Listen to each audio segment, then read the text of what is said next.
Ketika Allah memilih Abraham, Ia sedang mempersiapkan jalan bagi dunia yang terhilang. Israel bukan hanya bangsa pilihan, tapi pintu bagi kasih Allah menjangkau semua manusia.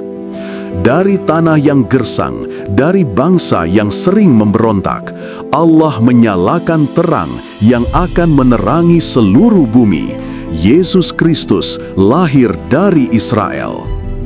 Inilah Israel, bangsa pilihan Allah.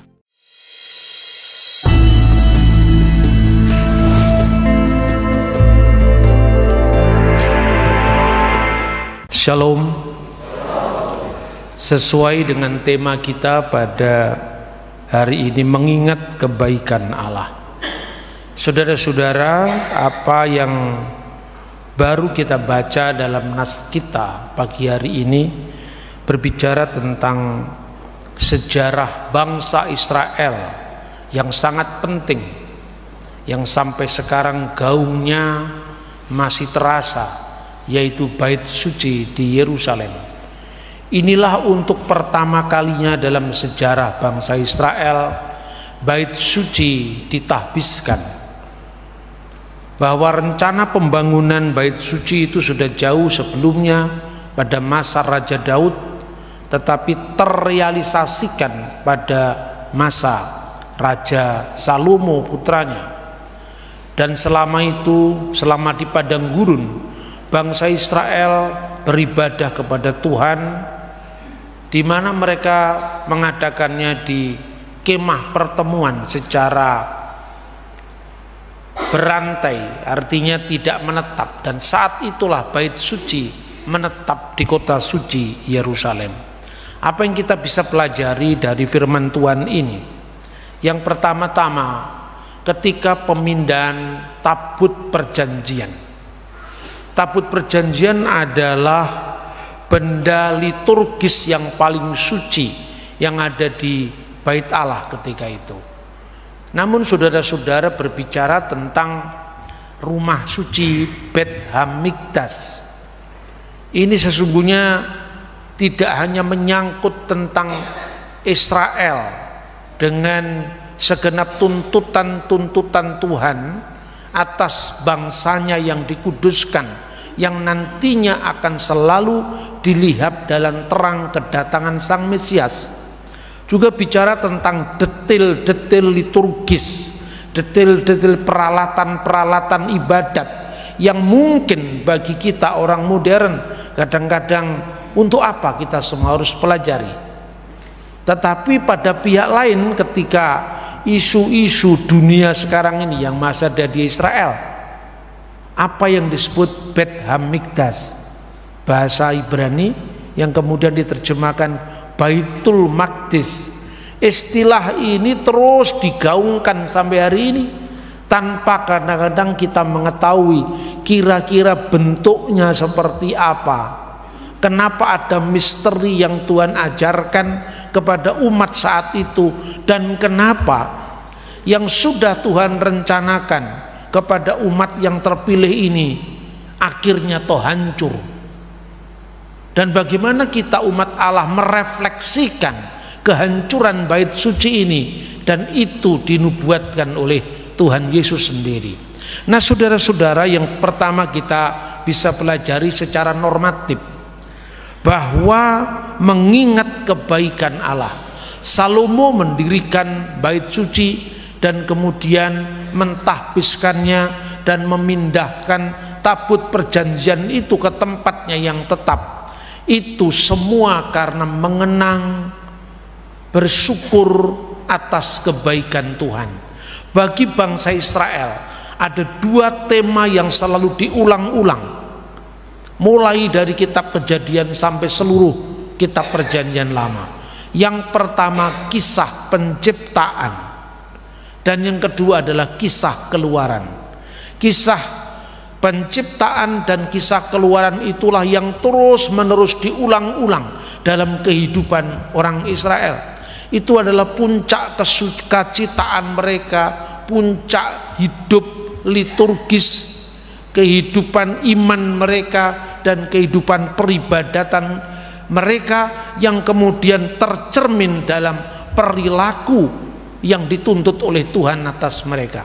Saudara-saudara, ketika mentahbiskan bait suci itu, Salomo telah berbuat semaksimalnya. Bahkan ketika pentahbisan itu seluruh dari puak Israel hadir di sana. Bagaimana juga tabut perjanjian itu diusung oleh imam-imam Lewi yang memang dikuduskan oleh Tuhan untuk melayani mezbah.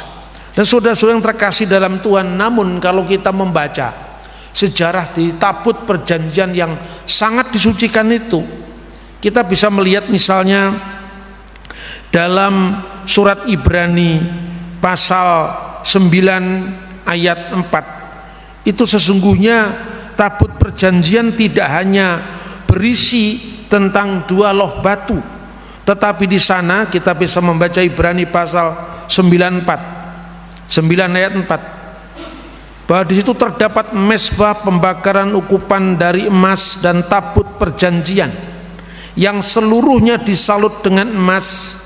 Di dalam tabut perjanjian itu tersimpan buli-buli emas berisi mana, tongkat Harun yang pernah bertunas, dan loh-loh batu yang bertuliskan perjanjian. Namun apabila kita membaca firman Tuhan saat ini, justru ketika pentahbisan bait suci dan pemindahan tabut perjanjian itu, yang tersisa hanya 2 loh batu. Ayat 10, dalam tabut itu tidak ada apa-apa selain dari kedua loh yang ditaruh Musa di dalamnya di Gunung Horeb ketika Tuhan mengikat perjanjian dengan orang Israel pada waktu perjalanan mereka keluar dari tanah Mesir. Saudara-saudara, kita tidak tahu karena Alkitab tidak memberikan informasi kemanakah buli-buli yang berisi mana, dan kemana pula tongkat Harun yang bertunas itu. Kita bisa membaca misalnya kenapa ada 3 simbol tadi. Simbol yang pertama, buli-buli yang berisi mana, itu simbol daripada roti hidup, di mana ketika 40 tahun pengembaraan di padang gurun, bangsa ini bersungut-sungut karena mengalami medan juang yang begitu sulit, tetapi Tuhan pelihara mereka dengan menurunkan mana yang dari surga.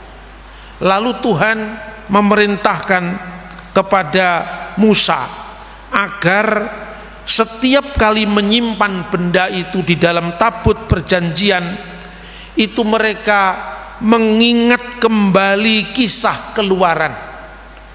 Saudara-saudara, itu yang ditekankan pertama. Namun kenapa itu hilang pada saat bait suci itu ditahbiskan, justru pada saat yang sangat penting?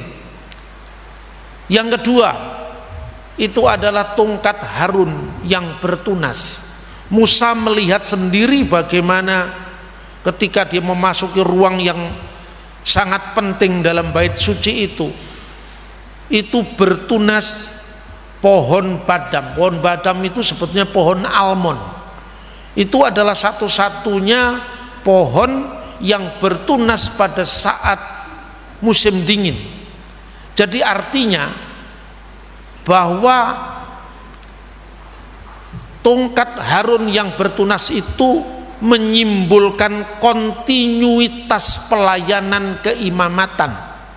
Bait suci itu bukan sekedar sebuah tempat, gedung yang tinggi, gedung yang besar yang membanggakan setiap orang, tetapi yang terpenting bahwa pelayanan bait suci harus terus bersinambung. Itulah sebabnya bertunas. Dan saudara-saudara bangsa Israel diberi wawasan oleh Tuhan bahwa itu akan terus bersinambung sampai kedatangan Sang Mesias. Mazmur pasal 110 ayat 4 jelas-jelas menubuatkan Tuhan bersumpah dan dia tidak akan menyesal. Kata Alkitab, bahwa engkau adalah imam untuk selama-lamanya menurut peraturan Melkisedek. Kepada siapakah firman ini berbicara? Kepada Sang Mesias. Keimamatan Harun akan terus berlangsung sampai datangnya imamat yang lebih tinggi, yaitu imamat Sang Mesias, di mana dia tidak merupakan keturunan Harun secara fisik, tetapi dia langsung dipilih oleh Allah. Ibrani pasal 7 ayat 14 berkata bahwa Tuhan kita berasal dari suku Yehuda, dan tentang suku ini tidak berbicara apapun tentang imam-imam. Maka keimamatan yang kekal, keimamatan Yesus itu tidak lagi didasarkan atas keimamatan Harun, di mana digambarkan dengan tongkat yang bertunas yang terus akan bersinambung. Tetapi ada saatnya imamat Harun itu berhenti dan digantikan dengan imamat yang lebih tinggi, yaitu imamat Sang Mesias yang menurut peraturan Melkisedek. Melkisedek itu siapa, saudara-saudara? Melkisedek itu Sem. Melkisedek itu tidak berbapak, tidak beribu. Itu bukan berarti benar-benar tidak punya bapak, tidak punya ibu. Itu konteksnya adalah keimamatan. Jadi kalau saudara-saudara melihat sejarah bangsa Israel, setiap orang Lewi itu terdata silsilahnya, nama bapaknya, nama ibunya, silsilahnya semua terdata. Tetapi ketika kita melihat Melkisedek, dia tiba-tiba muncul, tiba-tiba hilang. Itu menggambarkan misteri itu sendiri, bahwa Yesus sebagai keturunan Yehuda, keimamatannya tidak ada pada imamat Harun yang biasa, tapi seperti imamat Melkisedek yang lebih senior, karena Melkisedek itu adalah imam pertama yang disebut imam yang maha tinggi, yang justru memberkati Abraham, kakek moyangnya Israel, kakek moyangnya Musa dan Harun. Bahkan di dalam keturunan dia inilah imamat dibangun.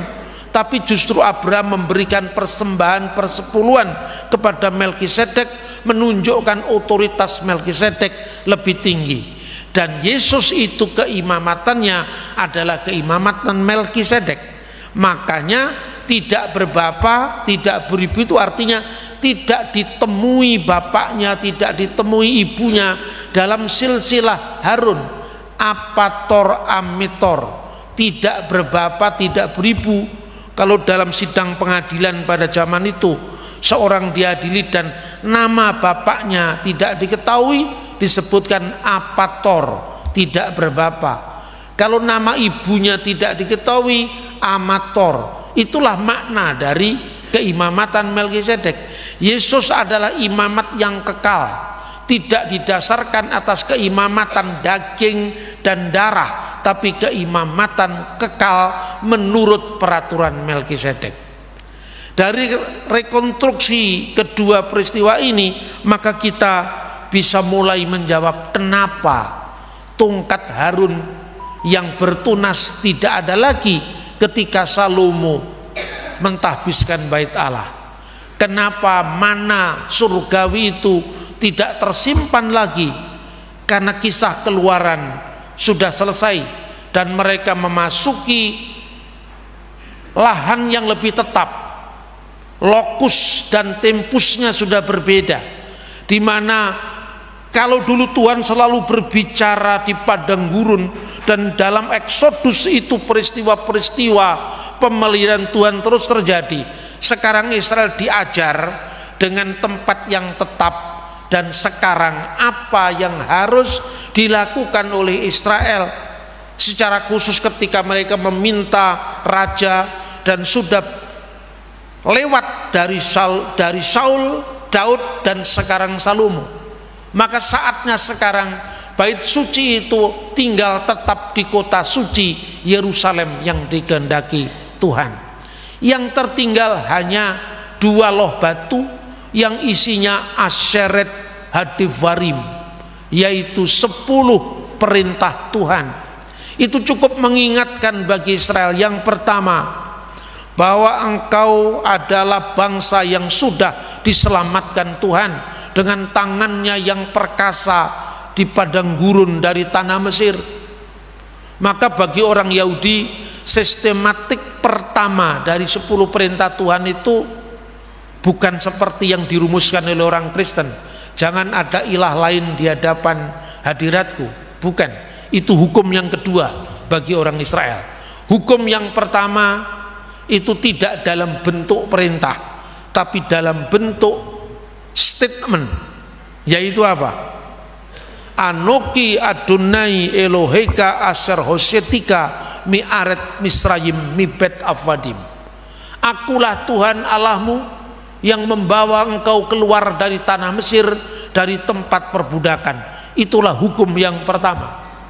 Makanya 2 kisah yang penting bagi Israel adalah kisah penciptaan yang mengingatkan asal usul manusia secara universal, karena Israel bukan bangsa yang berdiri sendiri, tapi berdiri bersama bangsa-bangsa yang lain. Tetapi bangsa ini dikuduskan Tuhan untuk proyek keselamatan yang Tuhan kerjakan, yang nantinya berpuncak kepada kedatangan Yeshua HaMasyiah atau Yesus Kristus. Saudara-saudara yang terkasih dalam Tuhan, kemudian 2 perintah yang dalam sistematik Yahudi adalah lo yihye Elohim akhirim alpanai. Jangan ada ilah-ilah yang lain di hadapan hadiratku. Setelah Israel memahami bahwa Tuhanlah penyelamatnya, bahwa Tuhanlah yang telah mengentaskan mereka dari bangsa yang diperbudak menjadi bangsa merdeka, maka komitmennya sekarang jangan ada Elohim-Elohim yang lain, sembahan-sembahan yang lain di hadapan hadiratku. Saudara-saudara yang terkasih dalam Tuhan, itulah sebabnya maka Yesus sering mengatakan dalam sabda-sabdanya, mengingatkan 3 aspek yang ada di dalam tabut perjanjian ini. Saya bisa memberikan contoh. Yohanes 6 ayat 49 sampai 51 berbicara tentang mana surgawi dan penggenapannya pada dirinya. Kristus bersabda, nenek moyangmu telah makan mana di padang gurun dan mereka telah mati. Artinya itu temporal. Peristiwa keluaran itu hanya terjadi 40 tahun pada masa Musa itu. Inilah roti yang turun dari surga. Barang siapa makan daripadanya, ia tidak akan mati. Dan siapakah roti yang turun dari surga?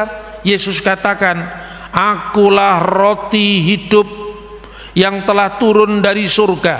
Jikalau seorang makan dari roti ini, ia akan hidup selama-lamanya. Dan roti yang kuberikan itu ialah dagingku yang akan kuberikan untuk hidup dunia. Itulah tubuh dan darah Kristus. Itulah ekaristi. Itulah perjamuan suci yang selalu kita rayakan. Dan sebagai murid-murid Sang Kristus, kita menghidupi seluruh hidup dan pelayanan kita karena tubuh dan darah Kristus. Murid-murid pun tidak paham. Dia tidak ingin Mesias yang mati di salib. Dia ingin Mesias langsung menang melawan Roma. Namun Yesus mengatakan, barang siapa makan dagingku dan minum darahku, dia akan memperoleh hidup yang kekal. Itulah mana surgawi yang ada dalam buli-buli yang ditempatkan sebagai kenangan terhadap bangsa Israel, penyelamatannya di padang gurun. Yang kedua, kita bisa membaca tentang apa yang dikatakan oleh firman Tuhan tentang penggenapannya, yaitu tongkat Harun. Kita sudah membaca tadi dari Ibrani bahwa Yesuslah imam besar perjanjian baru. Itulah sebabnya 2 Hal ini tidak ditemui lagi pada saat pentahbisan bait suci. Yang sekarang tinggal itu adalah 2 loh batu. Itu bicara tentang hal yang sifatnya vertikal, hubungan manusia dengan Allah. Dan loh yang kedua itu bicara tentang hubungan horizontal manusia dengan sesamanya. Bukankah itu yang dirangkum Yesus dalam hukum yang terutama? Mengasihi Tuhan dengan segenap hati, dengan segenap akal budi, dengan segenap jiwa, dengan segenap kekuatan, tetapi juga mengasihi manusia seperti diri sendiri.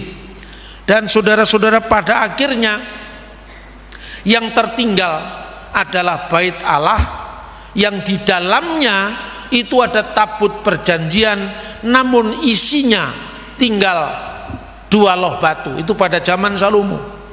Orang bisa langsung belajar bagaimana sejarah bangsa ini selanjutnya.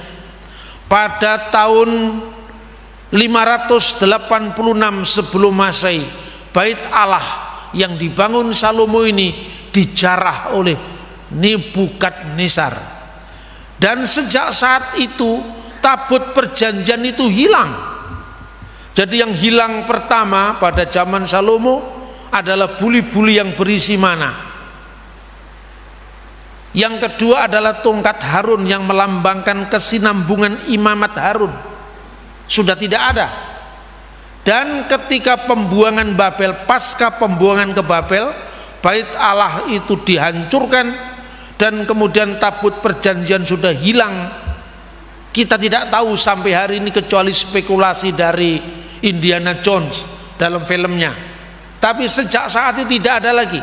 Dan Flavius Josephus, seorang sejarawan Yahudi yang menulis kira-kira tahun 90 Masehi, mengatakan pada zamannya, artinya bait Allah yang ada di zaman Yesus, yang tidak lain dibangun saatnya Yerubabel, lalu diperluas oleh Herodes Agung, itu sudah tidak ada lagi tabut perjanjian, sudah kosong di ruangan Maha Kudus itu.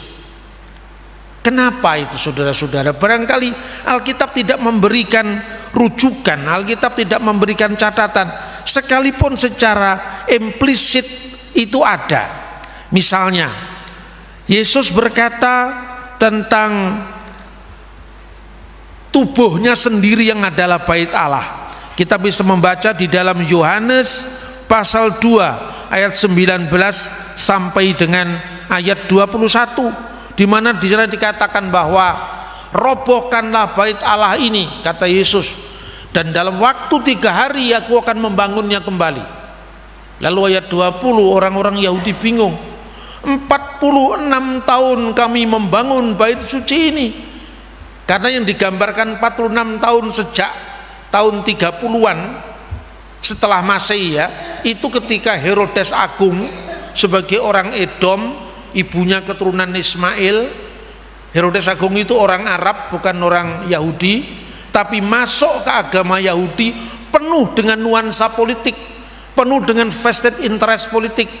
Dia perluas bait Allah itu, tapi tujuannya untuk memberi hati kepada orang Yahudi, karena sadar diri dia bukan orang Yahudi, dia hanya penganut agama Yahudi.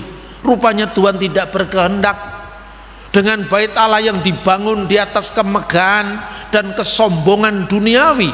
Bait Allah itu fungsinya adalah untuk menyembah Allah dengan hati yang tulus, bukan dengan pamer kemegahan. Dan itulah yang dinubuatkan oleh Sang Kristus. 46 tahun kami membangun bait Allah ini, kata orang Yahudi. Bagaimana mau menghancurkannya dan membangunnya kembali selama 3 hari? Ayat 21, yang dimaksudkannya adalah tubuhnya sendiri. Jadi bait Allah yang dimaksud Yesus adalah tubuhnya. Itulah yang bangkit pada hari yang ketiga. Saudara-saudara, Yesus menubuatkan tentang kemegahan bait suci ini. Pada masa itu, kalau kita membaca literatur Misnah atau Talmud, orang belum ke Israel kalau belum masuk ke Yerusalem. Orang belum ke Yerusalem kalau belum masuk ke bait Allah. Orang belum masuk ke bait Allah kalau tidak menginjak ke pelataran bait suci itu minimum. Karena bagi orang non Yahudi tidak boleh masuk ke ruangan kudus. Tetapi Yesus katakan, kamu lihat gedung yang megah ini. Dalam ketiga Injil sinoptik dijelaskan itu, tak satu pun batu terletak di atas batu yang lain, semua akan diratakan. Murid-murid mungkin masih kebingungan.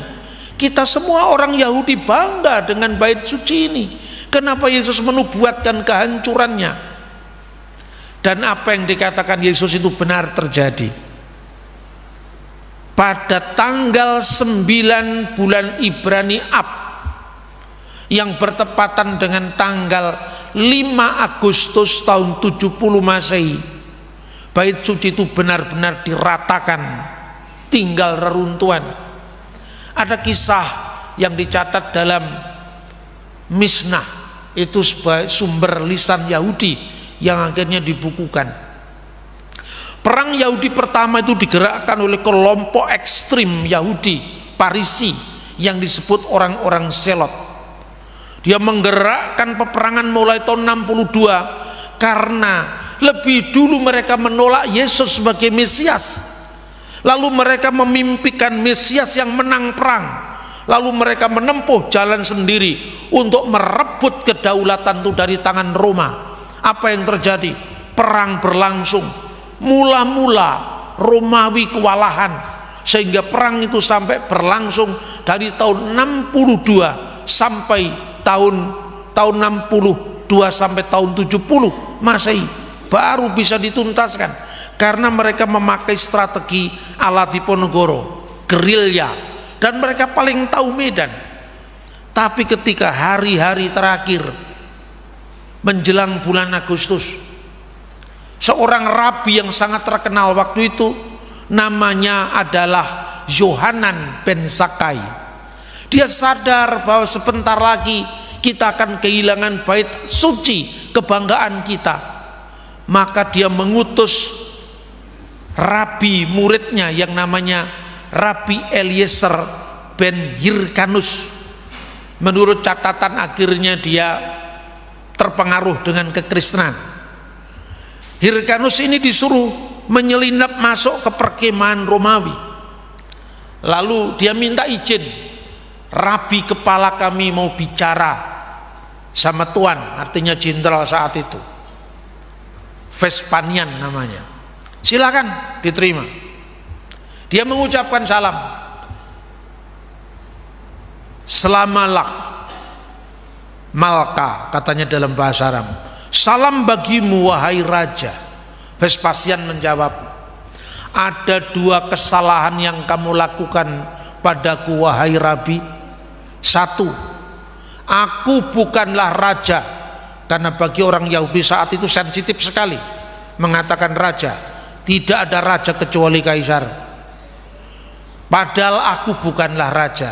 Dan yang kedua kesalahanmu, jikalau kamu mengakui aku orang yang berdaulat atas kamu, kenapa kamu baru datang sekarang saat perang berkecamuk?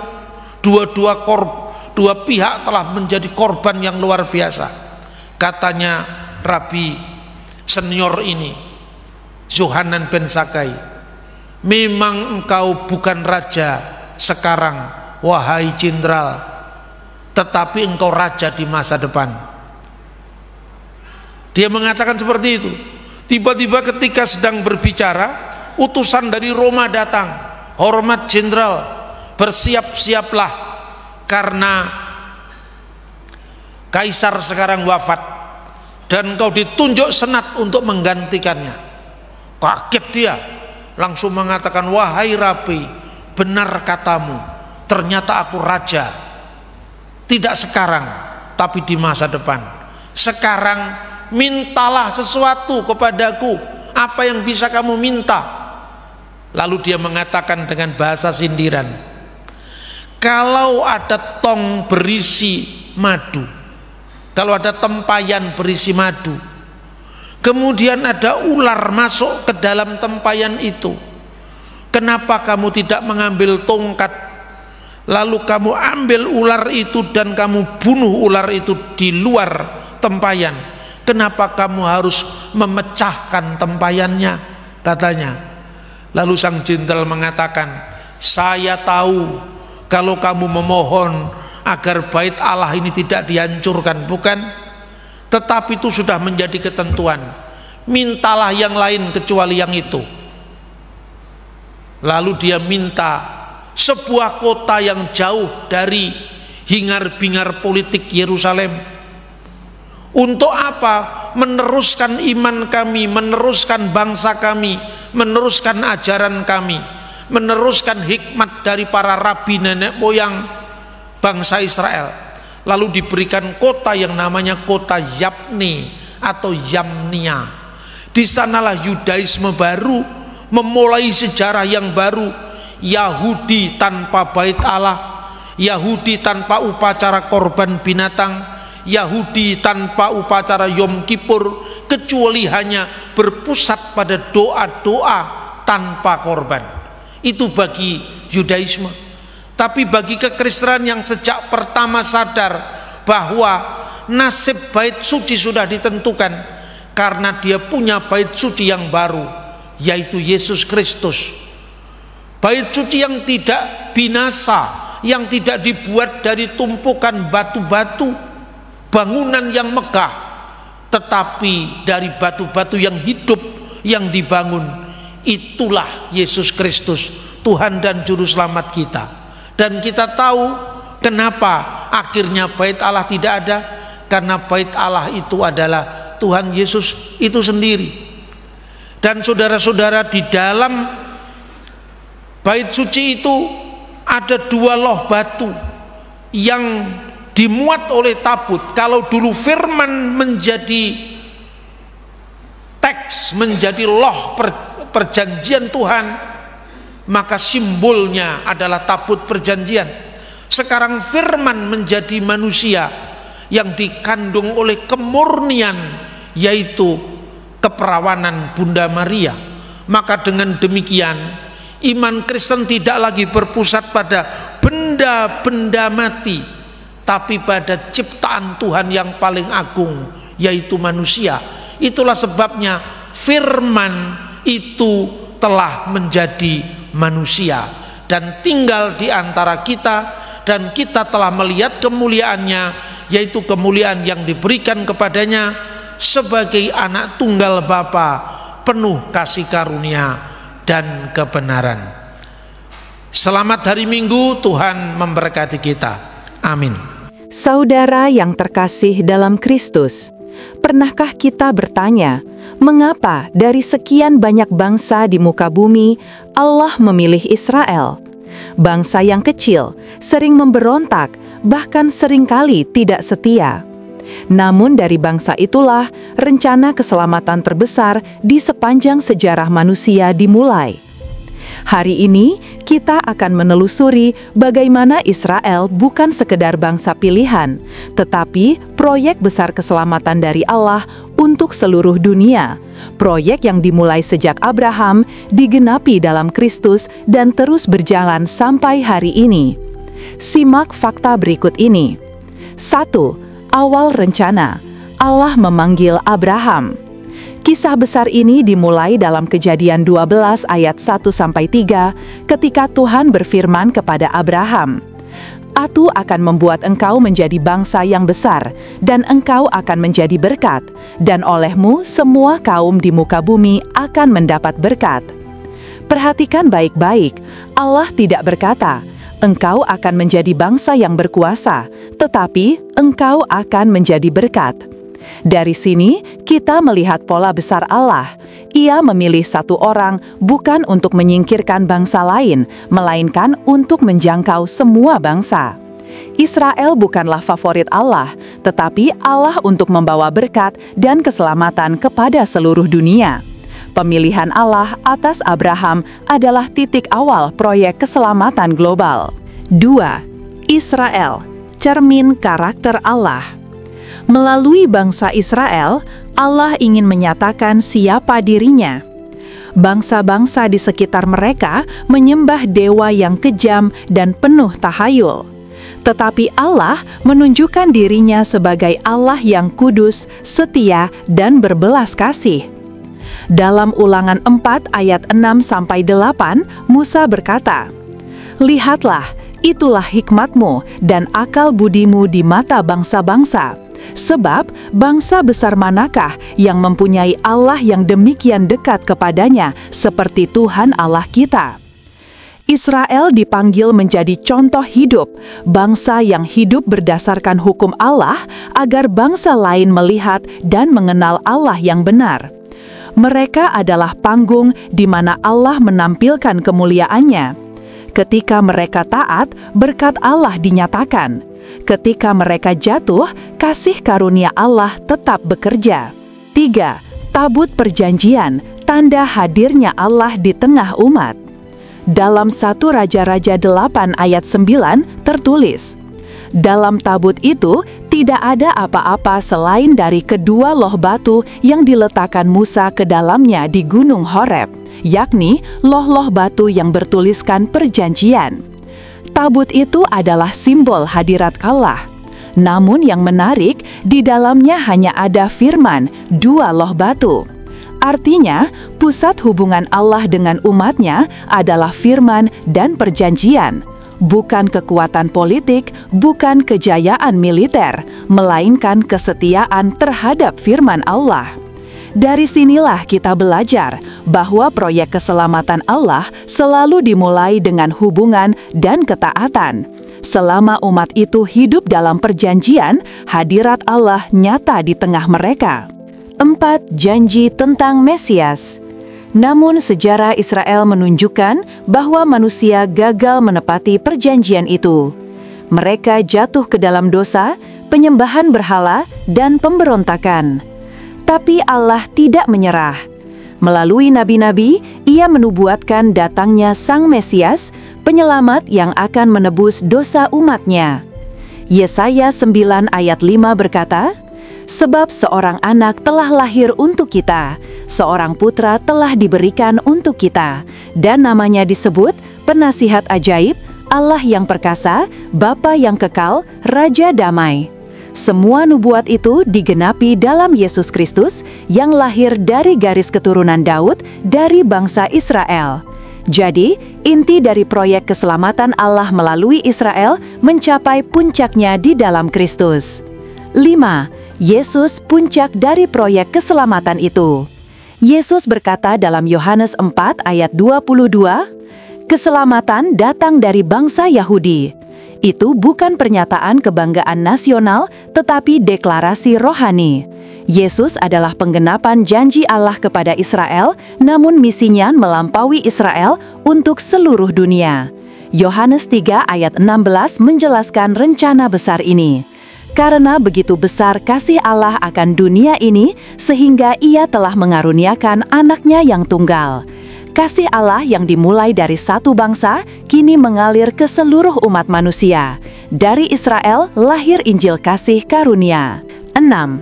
Dari Yerusalem ke ujung bumi. Setelah kebangkitannya, Yesus memberi amanat dalam Kisah Para Rasul 1 ayat 8. "Kamu akan menjadi saksiku di Yerusalem, di seluruh Yudea dan Samaria, dan sampai ke ujung bumi." Urutannya jelas. Mulai dari Yerusalem, pusat sejarah iman Israel, dan meluas ke seluruh dunia. Artinya, rencana keselamatan Allah selalu bersifat bertumbuh. Dimulai dari titik kecil, meluas menjadi global. Dari satu bangsa menjangkau semua bangsa.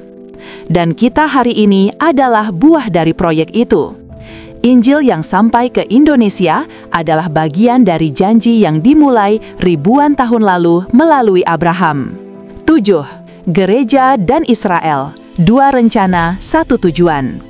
Beberapa orang berpikir bahwa ketika gereja lahir, Israel tidak lagi penting. Tetapi Roma 11 berkata lain. Paulus menjelaskan bahwa bangsa-bangsa lain seperti kita dicangkokkan ke dalam pohon zaitun yang sama, Israel. Artinya, kita tidak menggantikan Israel, tapi menjadi bagian dari keluarga besar rencana Allah. Akar iman kita bersumber dari janji Allah kepada Abraham. Kita adalah kelanjutan dari proyek keselamatan itu. 8. Israel di akhir zaman. Allah belum selesai. Saudara, proyek besar ini belum selesai. Di zaman ini, kita melihat bangsa Israel kembali berdiri setelah ribuan tahun tersebar. Itu bukan kebetulan sejarah, itu penggenapan nubuat. Roma 11 ayat 26 berkata, "Dan dengan jalan demikian, seluruh Israel akan diselamatkan." Artinya, masih ada bab terakhir yang sedang Allah tulis. Pada waktunya, mata bangsa itu akan terbuka, dan mereka akan mengenal Mesias yang sejati, yaitu Yesus Kristus. Dan ketika itu terjadi, rencana keselamatan Allah akan mencapai puncaknya. 9. Aplikasi bagi kita hari ini. Apa artinya semua ini bagi kita? Pertama, percaya bahwa Allah setia. Jika Ia menepati janjinya kepada Israel selama ribuan tahun, Ia juga setia menepati janjinya kepadamu. Janjimu tidak akan gagal selama Allah masih berdaulat. Kedua, jadilah bagian dari rencana keselamatan itu. Allah tidak hanya memanggil Israel, Ia juga memanggil kita untuk memberkati dunia melalui hidup kita. Ketiga, tetap pegang firman. Seperti tabut yang berisi 2 loh batu, hidup kita harus menyimpan firman Allah di dalam hati. Disitulah hadiratnya tinggal. 10. Penutup, Allah tidak pernah gagal. Saudara, proyek besar Allah bukan proyek gagal. Ia memulai dari 1 orang, Abraham, membangun 1 bangsa, Israel, dan mengirimkan 1 juru selamat, Yesus Kristus, untuk menyelamatkan seluruh dunia. Dari Yerusalem, Injil menyebar ke segala bangsa, dan hari ini, kita hidup di tengah bukti kesetiaan itu. Maka, setiap kali engkau mendengar nama Israel, ingatlah, itu bukan hanya sebuah bangsa. Itu adalah tanda kasih Allah yang hidup, yang tidak pernah berhenti mengejar umatnya. Proyek keselamatan ini terus berjalan, dan kamu, saya, kita semua, adalah bagian dari karya besar itu. Mari bersama kita berdoa. Tuhan, terima kasih karena Engkau setia sejak dahulu kala. Engkau memilih Israel bukan karena mereka besar, tapi karena kasih-Mu yang besar. Dan kasih yang sama kini menjangkau kami. Tolong kami untuk hidup sebagai saluran berkat-Mu, agar dunia mengenal Engkau, Allah yang menyelamatkan. Dalam nama Yesus kami berdoa. Amin.